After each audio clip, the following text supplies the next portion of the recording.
Testosterone, we have a problem.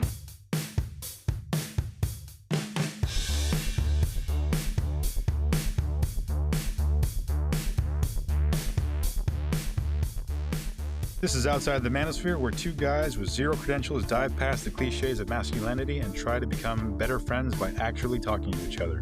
It's weirdly hard, but we're doing it anyway. Join us.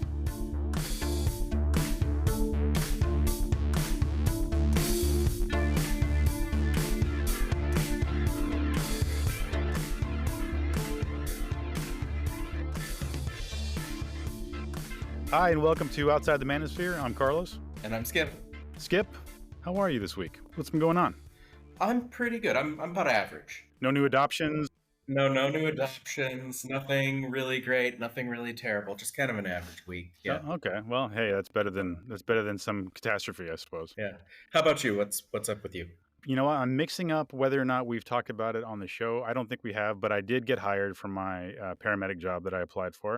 Yeah, we hadn't talked about it. That was going to be my first question after the just general. How are you? Yeah, I was actually you had kind of prodded me online just to kind of poke around to see if you've got. I wasn't going to tell you anything, and my response is actually Jody's response that I thought was hilarious was new job, who dis? Yeah. So yeah, I got the job. I haven't signed any paperwork yet, but it's all, and they're still checking my references, but all my references are paramedics, so I can't imagine there's an issue. So yeah, I'm starting, I guess, kind of the orientation next Wednesday, I believe, maybe next Tuesday, and I think the end of this week I have to do some like more driving training. Well, congratulations. Hey, thanks, man. I'm really looking forward to it. So I have a question for you. What did you do to celebrate? Well, yeah, we did do a little something. Not really anything other than, we watched a couple of TV shows, which is what Jody and I kind of like. That's our like. that's our dopamine right there. And I hate that, and I got to find some way to change it. But we're in an era of like good television, and so we really didn't do anything different other than Jody bought herself a bottle of rosé, and I got myself a bottle of red wine, and I haven't had any alcohol in quite a long years, probably. I guess I've had like half a cup of beer during like Christmas or whatever, but Sure. but I haven't really like had a good buzz going in a couple of years. So yeah, I did that, and that was great. All right.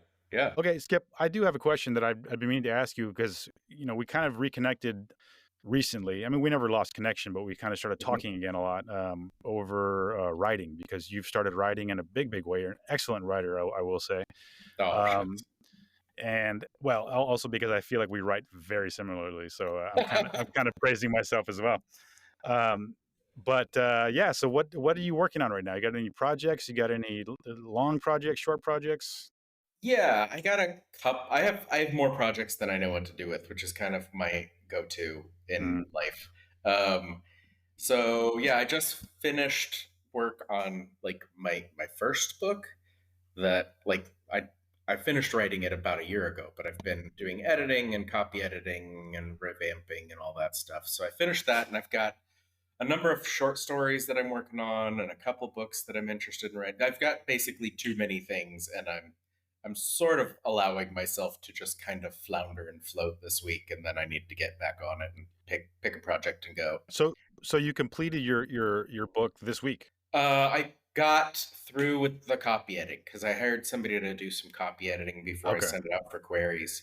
And so I went through and accepted and rejected changes and made little minor edits and things like that. So yeah, I'm getting ready to. Well, I'm gonna have my wife read it one last time, which she's been very patient with me and reading this book a couple times.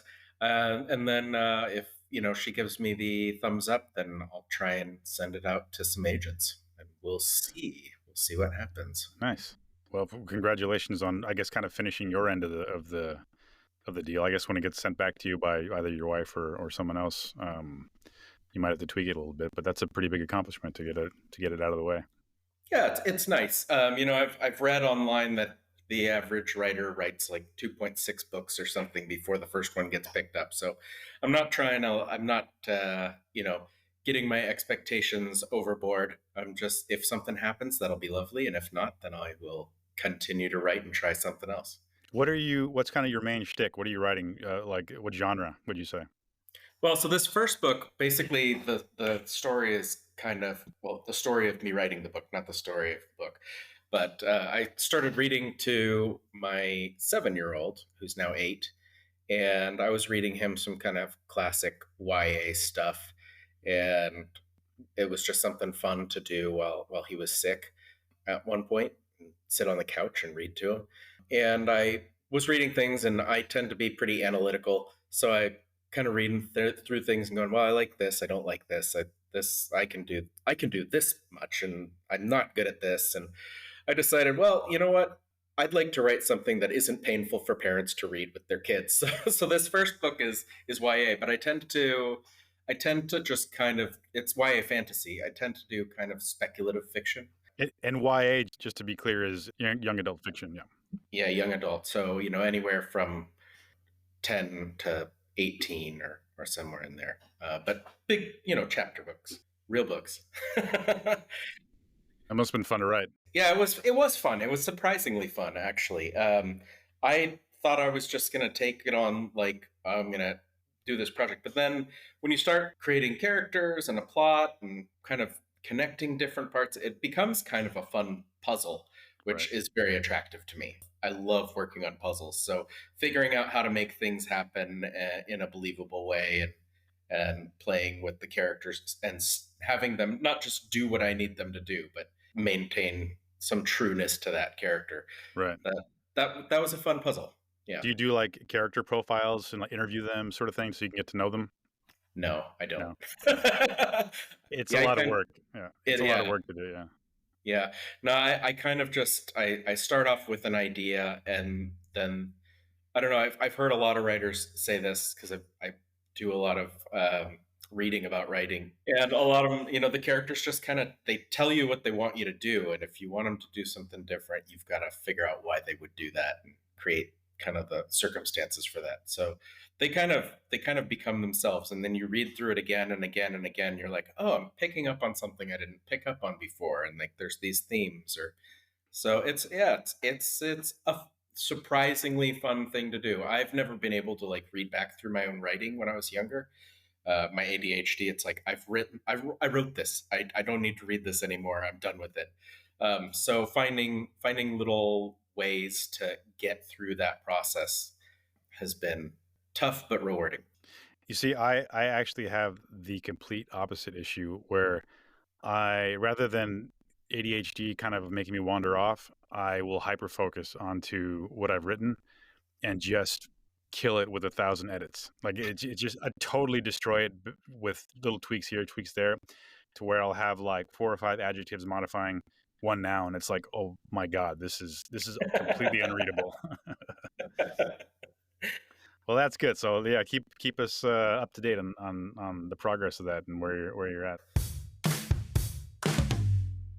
All right, I'm just going to jump right in with a segment that you kind of brought up called musings, and that's just where we're going to be, I don't know, just kind of musing on random things here. And this does connect to the manosphere. What I want to bring up here, I was listening to a news broadcast. NPR. I was kind of dancing around what it was, but it was NPR, and I don't even remember the segment anymore. But they said just before, oh, it was about Gaza and Israel and their war. Irrelevant to what I'm going to bring up, other than right before they brought it up, they said, and just as a warning, there will be gunshot sounds. Mm-hmm. And I thought about that, and I said to myself, like, I haven't heard like a trigger warning for a while. And then I thought back to the times that I would hear trigger warnings. And to be fair, like there were times where I was super insensitive to that. They're like, oh, there's going to be this, or just for listeners, there's going to be this. And I'm like, that is so ridiculous. Like that they have to like worry about everyone's feelings and this and this and this. And it's not something that I would vocalize or like advocate against or anything. It would just cross my mind like, oh, that's stupid. Like, who's afraid of sharks or whatever? They're going to start talking about a shark attack or something like that. Yeah. And they'll give you that warning, like, hey, this is coming. And I think with like the election in November and how things kind of shifted to the right, where that sort of mentality was just amplified by 100 times. When I think they'd even call like liberals snowflakes, and they can't take anything, and you have to be careful how you present things because they need like their safe spaces and their panic rooms and everything. Yeah. And I realized when I heard the warning about gunshots, I was like, well, I didn't question that at all. I'm like, well, that's valid. Yeah, somebody Right.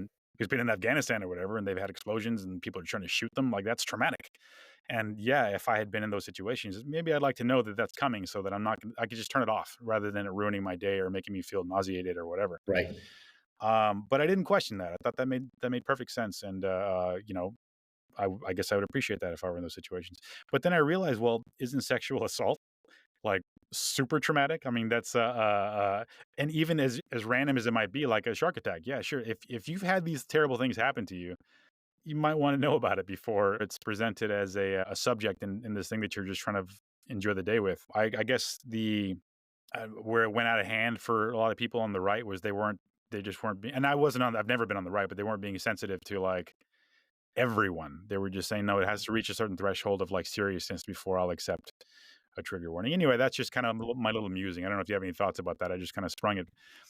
Yeah, actually, I do. It's something because both me and my wife have been in education our whole lives, and trigger warnings in education are a big topic and have been a big topic, and I think largely where things have come down is that people are kind of okay with them. But I do remember like teaching at university, and these things came up for the first time, kind of being taken aback by just like I understand, and especially for a news story and things like that. But especially at the time, and I think I've come around more since then. But like that's part of what college is about. College is about confronting difficult things, and I don't know that I'm as fervent in that now. I think that. Like you said, there are people that have had trauma that they've already confronted this. There's no reason to just brutalize them. But I do think that there's a danger of people that also haven't confronted any of these things just avoiding them because they are kind of like cocooning themselves in a happy, nice place. That's also not a healthy thing. Right. On the other side, I was actually, it came up this week. In fact, my wife and I were talking. I listened to a number of podcasts, and one of them was First Story, and it was saying, a trigger warning for like societal inequity or something like that. And I was like, oh geez, man, like like that's life. That's like all around you. Like if you're able to ignore that, you probably should get triggered because this that's something like that really, like if you're living it, it's going to certainly be softer than this story. And if you're not living it and you're ignoring it, it's something that you probably should be confronted with. So like I'm kind of, there is to me a certain amount of I don't know if it's a threshold, but like I feel like there's no way to make this argument without sounding like a bad guy. But like somebody could be afraid of making of sandwiches. I don't know. Yeah. Like we can't warn everybody about everything. So if it's a normal everyday thing, like unfortunately societal inequity is, right? Like do we do a trigger warning for that, or is that's just like everyday stuff that's all around you all the time? So I guess something that I kind of tied it to, I remember being in the late 90s or mid 90s, whatever, hearing, back when there were a lot of like homosexual rights were still kind of up and coming, and there wasn't even gay marriage. It wasn't even civil unions, I don't think. And there'd be protests and marches and things like that, and people with the pride flags, rainbow flags at the time. They weren't called pride flags at the time. The kind of omnipresent chant was, "We're here, we're queer, get used to it." And I remember being, I mean, it's a great slogan. I mean, it is. Yeah, I mean, that's in your face. It's catchy. And it gets the message. But I remember being a kid and just thinking, and a kid, I mean, like a teenager, and like kind of rolling my eyes. I was never had any problems whatsoever with homosexuality. I remember hearing that and rolling my eyes and being like, and it's the same trap that so many people would fall into of like, oh, just like, just live your life. Like, why do you got to be in my face? You just go. I don't care that you're gay. Just go be. One that wasn't. I mean, they couldn't just go be because of the way things were. But the realization I came to was, and I've expressed this to a lot of mostly men, is that message that we're here, we're queer, get used to it, was not for me. You know what I mean? I had no problem with gays. I had no problem whatever they were doing, and I should have had no problem hearing them fighting for their rights because I was already on their side. That Hmm. message was for the people that were against them. You know what I mean? Right. And I kind of think of the same thing with the trigger warnings. Like those trigger warnings have absolutely nothing to do with me. I'm not afraid of gunfire. Well, of Right. course, I mean, of course I am, but I'm not triggered by gunfire. I'm not triggered by sexual violence. I'm not triggered Right. by any of these things. That message isn't for me. Why the fuck would I care if they mention it in 0.5 seconds Sure. before a news article? You know what I mean? Like, Sure. and Sure. why does anybody care about that? Like, who? It doesn't affect you. It doesn't affect you at all. So yeah, I mean, I don't know. I don't. It's kind of the same principle as like we're here, we're queer, you're used to it. Like that. That's not for me. Like it's not Yeah. my. It's not a message to change my heart. I'm already with you. Right. It's for the assholes. You know. Yeah. No, and I'm with you on I think most things. I think like the I still I'm and I you make a good point. It's like 1.5 1 second, half a second. It certainly saying like warnings for societal inequity doesn't hurt me, and Hmm. it's fine. But I guess my philosophical question is, who is that for? Right. And is that a point, like if it's so that you can avoid having to realize that there's societal inequities even in a metaphorical form in a story, like is that a good thing, or is that really not a good thing that you're able to avoid that? And that was kind of my more philosophical question is, if it's about violence and you're going to be, traumatized because you've had some event. Absolutely. And this is the question I'm posing to you, I guess. Repeat that question. The question is for things like societal inequity, a trigger warning for societal inequity. Like who who is that for? Is that so that you can avoid being aware of societal inequity? Because like it's practically impossible to not run into it in the world. Everybody's aware of it. So like is it just like a cushioning for people that don't want to hear you know I guess the we're here, we're queer, get used to it. Yeah. It's almost like a warning that somebody's going to say that, and so you can opt out of like reality. And that's my worry is it's an opting out of reality and like things that are important to hear and see. Right. Yeah. I don't have an answer to that. I guess. I mean, Yeah. it's.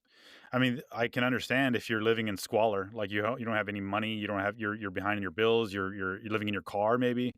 Yeah, I don't know. Maybe they just maybe they don't want to be reminded of that either. You know what I mean? It's like yeah, I know what reality is like. But what I wanted to say too was I think it's really funny that like these trigger warnings, if you look at it that way, if you're not that way, a different way, these trigger warnings Mhm. have become triggers for people that aren't affected by it. You know what I'm saying? Like, oh, I mean, hey, just as a trigger warning, or just to let everyone know we're about to talk about social inequality. And then someone who's like on top of the world is going to say, I don't want to hear that shit. Like, I don't want to be reminded that like I'm right. living an advantaged life. You know what I mean? It's funny. I hadn't really thought about that. Yeah, and for people that might be listening to this, that I don't want to I want to take away the gray on where I come down on this. I just want to give an example, and it's going to seem almost silly because it's about a dog, but like I just want to illustrate it because it's actually something that happened this week. Friends of mine adopted a dog that was from Ukraine and was in the war, and we were at a beer garden over the week during the week, and somebody popped a balloon, and that dog, we stayed there and we had a beer or two and tried, but for the next 40 minutes that dog would not stop trying to get away. It Mm, was panicked. And so like people have much more thoughtful responses than dogs. So like I don't want to come down as saying that I don't think trigger warnings are important. I do think so. And like if you have any doubt, just go talk to somebody that's been traumatized and not use them as like a resource, an unwilling resource. Like you enter, you teach me about your trauma. But like if you know somebody that feels strongly about this and is willing to talk to you about it and have a good conversation, I think it's worth having, because I've seen people that have had sexual trauma that have reacted to things where we've had to turn it off.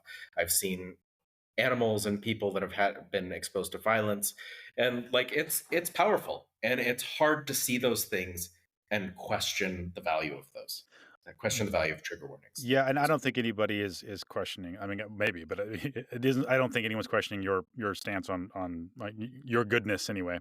But you reminded me though of kind of advice I've given to again mostly men that aren't quite grasping a concept. Like I think specifically, there's the pub in, I forget what street it is because it's been a while, but a pub in Prague called Usudu. You know what I'm talking about, Yeah, yeah, which is a death trap if you ask me. It's like a subterranean bar. You go down like four staircases into a yes. stone walled, yeah. Anyway, like it's a stampede waiting to happen. But anyway, Tall, thin stairs. yeah, it is a dangerous place. And but anyway, there was a couple of guys in the TEFL course to teach English as a foreign language, a course that I took. Well, you know all about that Hmm. in Prague. That we would all go out and have beers and stuff in these places. Anyway, they would refer to Usudu as the rape dungeon because it was very dungeon like and it was damp Yeah, and it was stone walls and it was sure. dark, super dark, and they would refer to it as a rape dungeon. It was the first time, haha, they got a laugh, and that was it. But then that was like, oh, we call it the rape dungeon. Like they would, pat each other on the back and like, well, we don't call it Usudu, we call it the rape dungeon. And oftentimes we were there with like a bunch of women, and I mean like a bunch of women. There'd be, Yeah, 10, 8, more 10, more women teaching, and more women teach generally. Yeah, 100%, yeah. yeah, And the guys would not the guy, not everyone obviously. They would say it, and like women would like squirm in place, because yeah. I mean, statistically, of one out of I don't know how many have had experience with sexual Sure. violence or something like that, and you don't know who has, and you don't know who has not.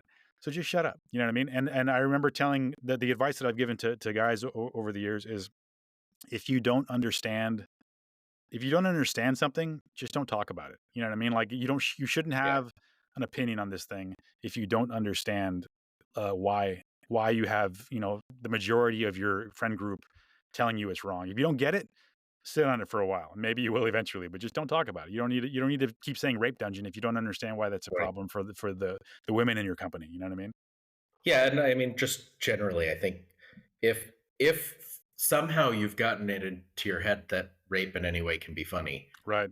you're probably already wrong, and you need to examine that. Like, like even the suggestion, like it's just not a place to go for humor. Agreed. For guys that might not understand, because I'm sure that they're out there, plenty of them that might not understand why them making a rape joke is not funny. Just imagine if you went to work every day and your boss constantly joked about firing you, and and even if your boss thought they were being funny and never thought that they'd fire you, that kind of continued joke, or that kind of joke from somebody that actually has that power to do something like that, is not very funny. It's something that people react to in a really Right. really Right. poor way, especially, it's one thing in a TV show or whatever, but in person, especially, it can be very threatening, even if you think you're being funny or whatever. Well, it's a reminder of potential vulnerability as well. I mean, when a man is making like what's going through that man's head when he's making what he's thinking of raping, just making this joke. You know what I mean? Like not necessarily like this guy's fantasizing or anything, but like it's in his head. You know what I mean? And that's freaky, I think, to anyone anybody listening. Yeah, yeah. Like if I walked into, so like Usudu, which is that dark, dank basement, my first jump would be like to a Saw movie. Not Right. which which I think the absurdity of me doing anything like Saw would let everybody know that that was a joke. But Or just a dungeon. I mean, it yeah, looks like a dungeon. You don't yeah, there doesn't need to be a rape aspect to it whatsoever. yeah, Like it's just yeah, it's already a yeah. place of misery. And for those of you not familiar with prog bars, it's not uncommon for them to feel like dungeons, and well, it's kind of a nice atmosphere sometimes, and that can actually be a pretty fun place. But yeah, it is. The stairs are death traps, and it is very like musty underground. And smoky, the last time, I mean, maybe it's changed now because there was a smoking ordinance, but like they were blowing right past the smoking ordinance, and you go in there and you're choking on cigarette smoke because it's just you can't even see at times because there was just so much cigarettes in there. But yeah, good place. So, Carlos, I need to ask you a question to fall in love. Oh my This goodness. is from our 36 questions to fall in love. That was on the New York Times article. And we are up to number 5. And number 5 is, when did you last sing to yourself or to someone else? And to someone else? Well, Skip, interestingly enough, I sing every single day, multiple times a day, to myself, to my pets, to my wife. I sing to Jody a lot, and she does not appreciate me singing at all. I think it's because it's a lot of me singing at her, but she doesn't realize that I sing when she's not around. She thinks that I'm doing it just to be annoying, but no, I sing a lot. Just this morning, I was singing "Beauty School Dropout" from Grease. I don't know if you've seen Grease before. I have, yeah. Yes. Well, I watched it a lot when I was a kid, enough to mix up all the segments of the song. But yeah, I was singing "Beauty School Dropout" for a couple of days. Actually, it got in my head, and I've just been singing it for some reason. It's a good song, and I can not quite sound like Frankie Avalon. I don't have the vibrato, but I got a pretty sexy singing voice, if I do say so myself. Very nice, very nice. What about you, Skip? When did you last sing to yourself, or to someone else? So this is something I didn't know that we had in common. I sing all the time. Uh, I literally was singing to my wife and my dog earlier. I sing, and it's actually like a pastime in our house to do like parody songs on the fly all the time.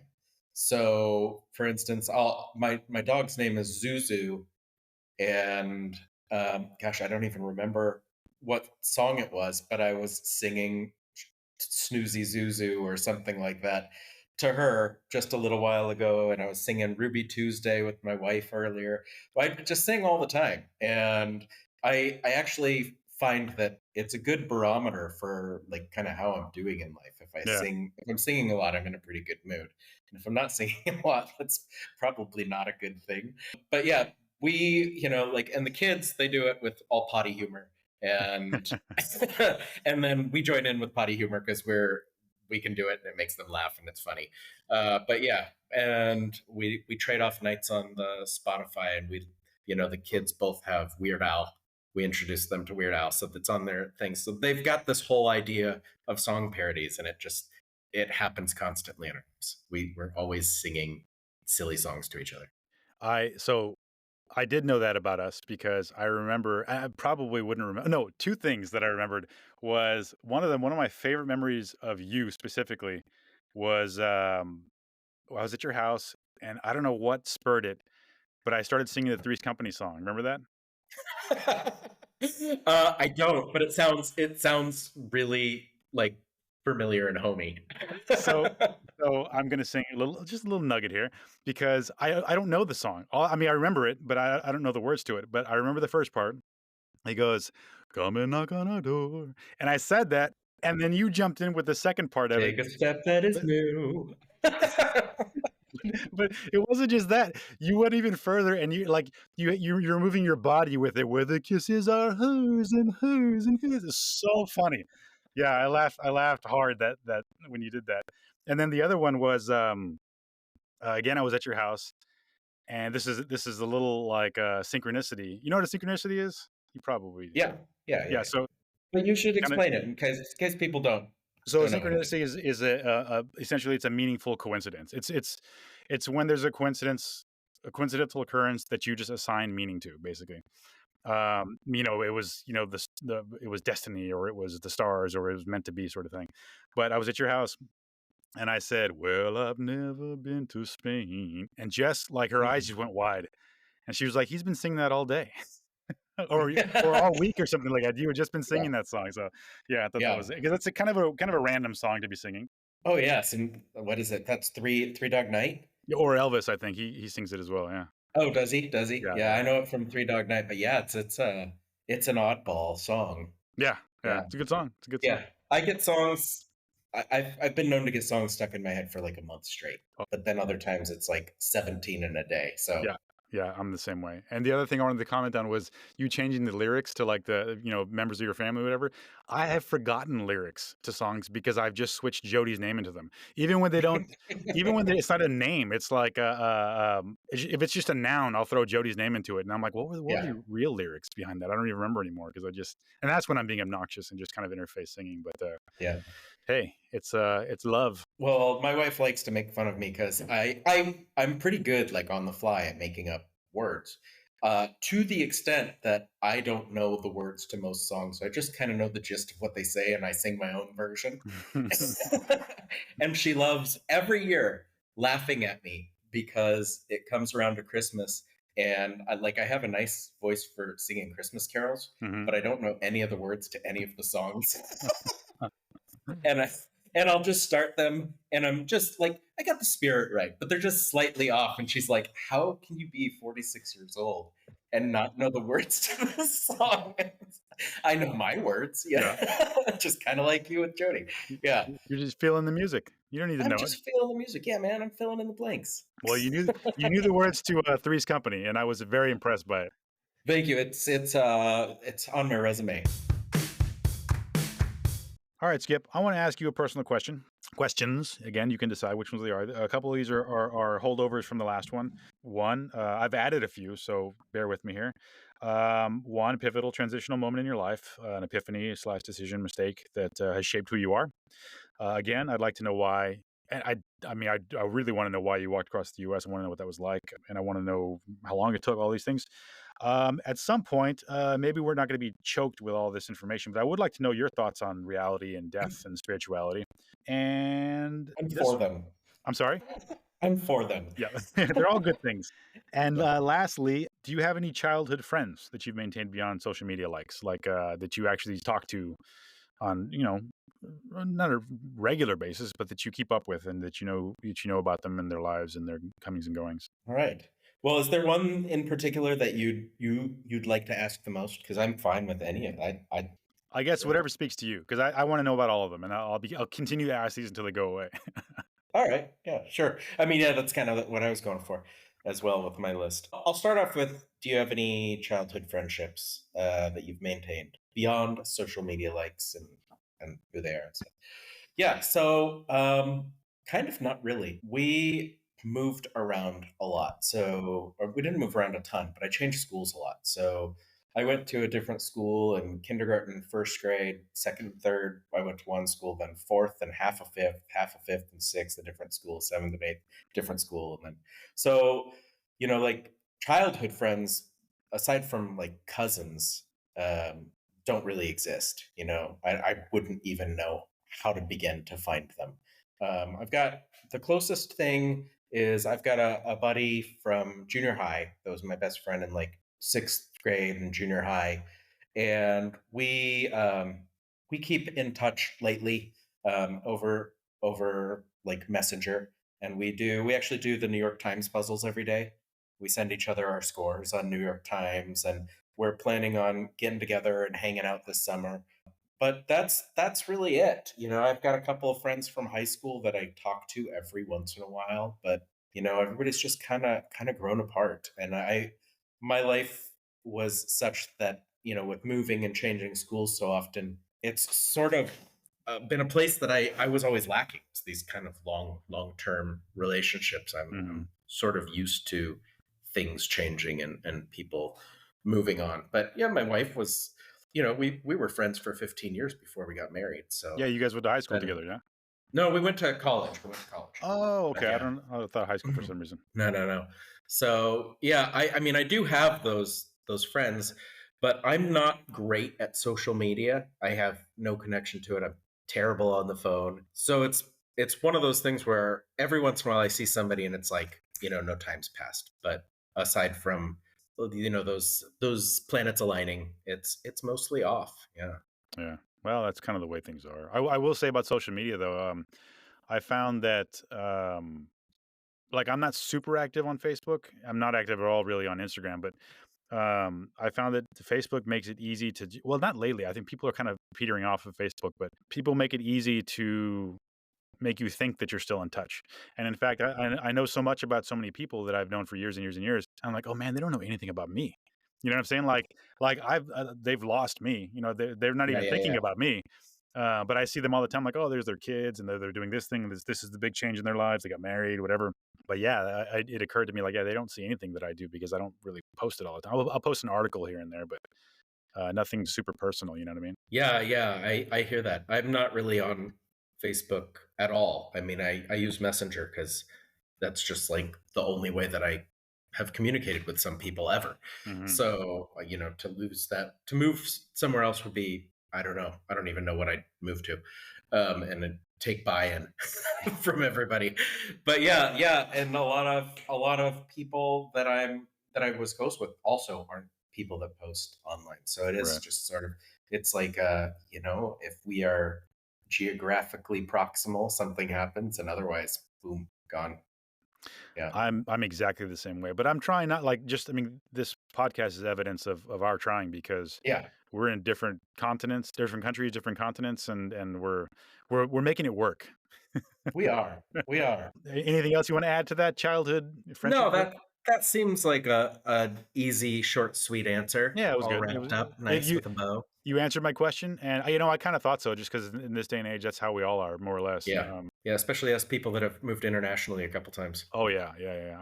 Texas, California, Czech Republic, Canada. Yeah, I'm all over the map too. And yeah, in fact, one of the reasons I've maintained Facebook is because I've made friends from all over, and like, oh, I'll never talk to them again if I Yeah, don't have yeah, this. You know what I mean?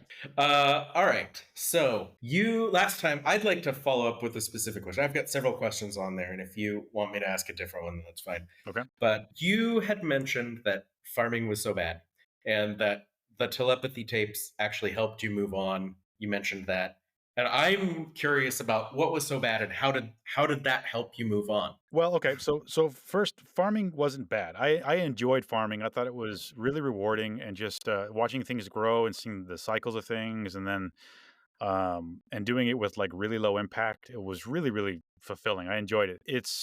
I didn't find it to be a very practical a way of sustaining yourself though, unless you're growing your own food. But I mean, there's still bills to pay. You know what I mean? And I just didn't make a ton of money. There are ways, but like the farm, our place, we still own it. It's just a few acres, but all around us were like alfalfa farmers. So they just like they till the land, they slush it with pig manure, which is really delicious smelling, by the way. I bet. Um, and then they seed their alfalfa or whatever, and then they cut it down, bale it, and then they sell the bales with their tractors. You know what I mean? It's like, to me, it's not only is it really damaging to the environment, it's just like, yeah, you can make money, but like, are you enjoying yourself? Like, it's just not a lot of fun. Right. But anyway, the way I was doing it was really fucking hard, just on the body, and I was doing it by myself. I think somebody with a little more social flexibility would absolutely have done better. Like, I'm just not a super social guy. Like, my father-in-law is a social butterfly. He's the most extroverted Mm, person I've ever met.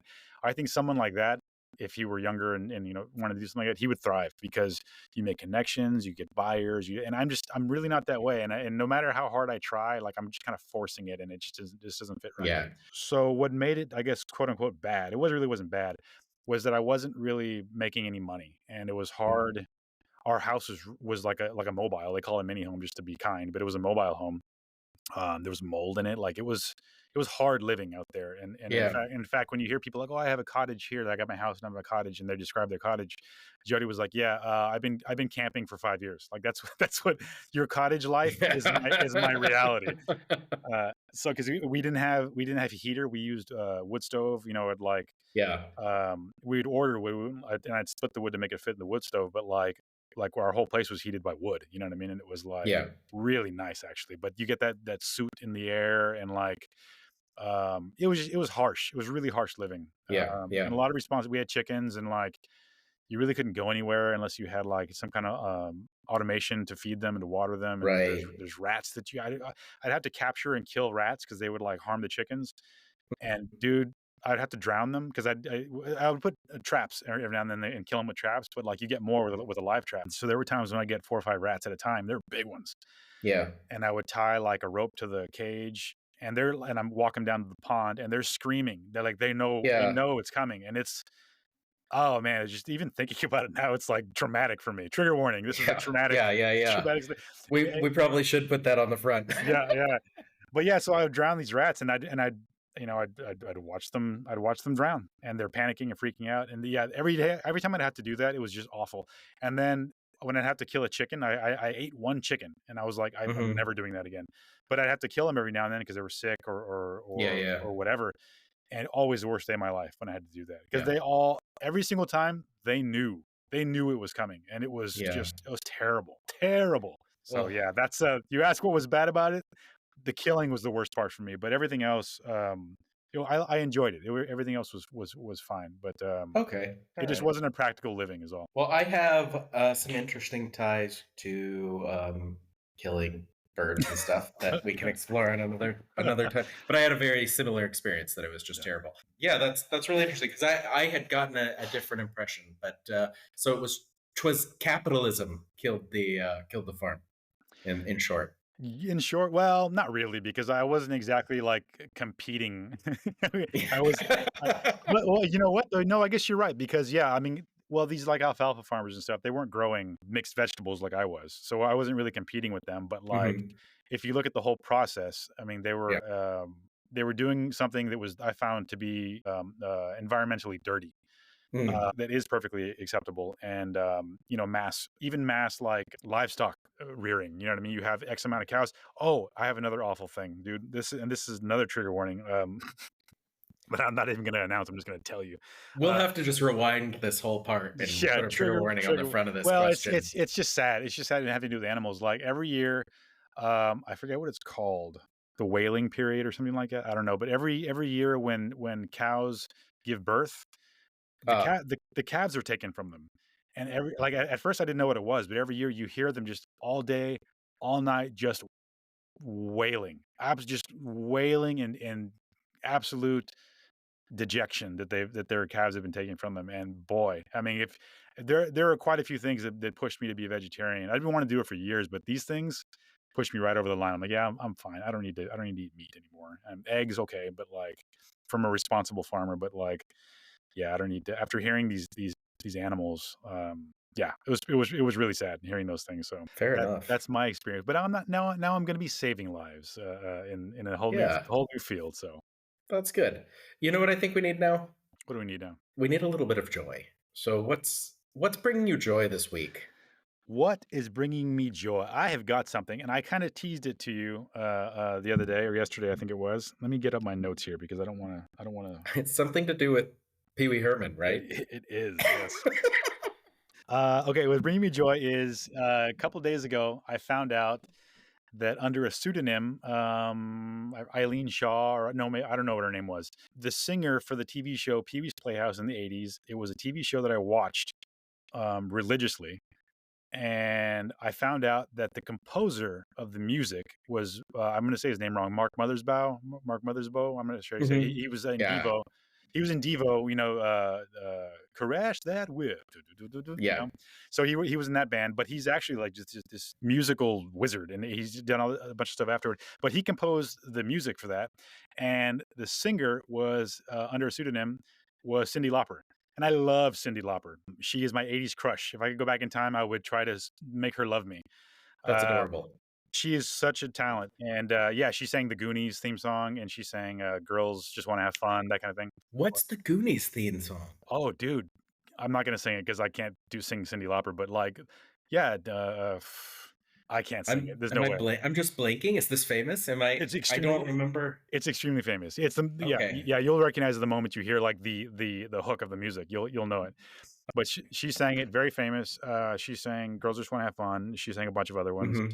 Hmm. "Time After Time" was Time like, After Time was the one I was gonna say. Yeah. but so she sang the Pee Wee Herman theme song, and if you listen to it, it is so absurd, and it is so wacky, and it is completely Cyndi Lauper. When I heard, it, I was like, oh yeah, and so it's almost like I discovered a new hit by Cyndi Lauper because I knew the song well. I'm like, wow, that was her. So that has brought me a lot of joy because I've listened to it an embarrassing amount of times since I found Well, out. here's the real question. Maybe watching all that Pee Wee Herman as a kid was what seeded you with the crush later on for Cyndi Lauper. It may be because I think she was just releasing her like debut album when it happened, which Mm. is why she went under a pseudonym. I remembered another thing though, and this isn't a joy. This is an anti-joy because I asked you, did you ever watch? I was super excited to tell you, and I asked you, did you ever watch Pee Wee Herman? And before I had asked you, I thought this is just this confluence of brilliant minds because Pee Wee Herman was a genius, and then Mark Oh, Mothersbaugh was a genius, and then Cyndi Lauper was a genius. These are all just these brilliant people coming together to create this show. And I was thinking, Pee Wee Herman has got to be the ultimate kid show. I mean, it's the best kid show I've ever known. And then when I wrote you about it, you're like, "Nah, I just didn't work for me as a kid show." I'm like, "Damn it!" but I love the movies. Like my wife and I, the Pee Wee's big holiday a couple of years ago. I guess it was 2017 or something like that. We watched that where with Joe Manganiello, and man, we watched it a couple times. It's so funny. It's so funny. Um, yeah, like Joe Manganiello plays himself. Pee Wee Herman is Pee Wee Herman. Yeah. And it's just fantastic. And there's like these weird dream scenes with Pee Wee Herman and Joe Manganiello having a party, and we just walk around the house going "Feliz cumpleaños." Yeah, it's great, and I think if memory serves, I don't know if you know this, but the Pee Wee Herman, Paul Rubens, he was a stand-up comedian, and Pee Wee Herman came from, it was a dare, it was like a bet, and somebody had bet him or dared him to go up and do a stand-up set as this character, and it just kind of like went from there and exploded. No, I didn't know that. And it's there's a similar thing with like South Park. South Park was originally, I think it was like a animated Christmas card for somebody, Huh. and it just kind of like blew up somehow. So like I love those little things about how these weird little things that you wouldn't think would catch on just caught like fire. It's so fun. Well, one more little bit of trivia before I ask you your joy is so the his Pee Wee Herman's first like feature length film was Pee Wee's Big Adventure. You might know this, but it was Tim Burton's first film, and the score for it was done by Danny Elfman, who did all of Tim Burton's films, who still does all of Tim Burton's films, Yeah. and also did the Simpsons theme song. If you listen to it, it's totally Danny Elfman. Yeah. I didn't know that it was Tim Burton's first film, but I did know the rest of that. Yeah, I love Danny Elfman. I was actually listening to, for those of you who go way back, Oingo Boingo is like one of my playlists, and I love listening to Oingo Boingo. It's so weird, but it's like it's like upbeat and dark and strange, and it's a wonderful thing. And Danny Elfman was in it, right? That's like a weird memory. Yeah, he was the singer. Okay. Yeah, he wrote the songs. Yeah, that's what he did before he was a movie guy. Yeah, I feel I definitely knew it, but I just didn't remember the details anymore. But yeah, it's interesting. Yeah. So he's been around. He's been around a while. Yeah. So what's bringing you joy this week? Well, two things I've got. So one is I just throughout this week, I have found myself just looking forward to this. I enjoy talking to you, and I almost like there's times during the week where I'm like, you know what, I'd like to call up Carlos and just do an hour with him on the chat. It'd be fun. But then I save it up, and I enjoy talking to you this day, and I just send you little texts, little heart nice. emojis and things. Well, that's nice to hear. Yeah, man. I think about writing you often, and I'm like, the podcast is almost getting me in the way of our friendship right now because I'm like, you know what? No. I'll say this so we can chat about it next week. But yeah, I mean, we do communicate quite often. It's just not, I think the biggest bit of news I told you outside the podcast was that I got my job. Yeah. But you sent me pictures of you and your son wearing the "It's a Boy" T-shirt, which I appreciated. That was really nice. The other thing that's bringing me joy this week that actually like happens during the week, other than me just looking forward to things. I had mentioned at the top of the show that it was just me and my older son, or maybe it was even before the show, that me and my older son were home alone this weekend, and he's a little afraid of scary movies and stuff, but I convinced him, and we watched Dawn of the Dead, and Ooh. I am I am a big zombie movie aficionado. I love Yeah, me too. zombies and zombie movies. And when I'm like way back when my wife and I were just starting out as friends in college, her and me and some friends, we'd all drink and just talk about our plans for the zombie apocalypse and where we'd meet in town or what we would do and things like that. But yeah, we watched Dawn of the Dead, which is the Zack Snyder movie. So you've got the old DC guard, but It's it's a written by James Gunn. was a remake though. It's a remake though from the original George Romero. It is from George Romero, but yeah, but it's Zack Snyder, which is the whole Snyderverse thing, but then James Gunn is taking over, and he's the one that wrote it, which I didn't know, and that was fun to find. But I really just enjoyed experiencing a zombie movie with my son, and he really liked it, so that was good. It was good. It's opening up. It's a bud that's opening up, ready to watch more zombie movies. Well, hopefully it won't scar him. I've had zombie nightmares since I'm watching Michael Jackson's Thriller when I was 4 years old. Because I love the song, but Yeah. boy, that's his video is so scary at least for a 4-year-old, and he was such a scary zombie that yeah, I still have zombie nightmares to this day. I had one last week, I think, of yeah. Granted, I'm watching The Last of Us and things like that, but There you go. Yeah. Thanks for joining us. New podcasts every week. If any part of this show has resonated with you, let us know at outsidethemanosphere@gmail.com. We hope you'll come back. Enjoy your week.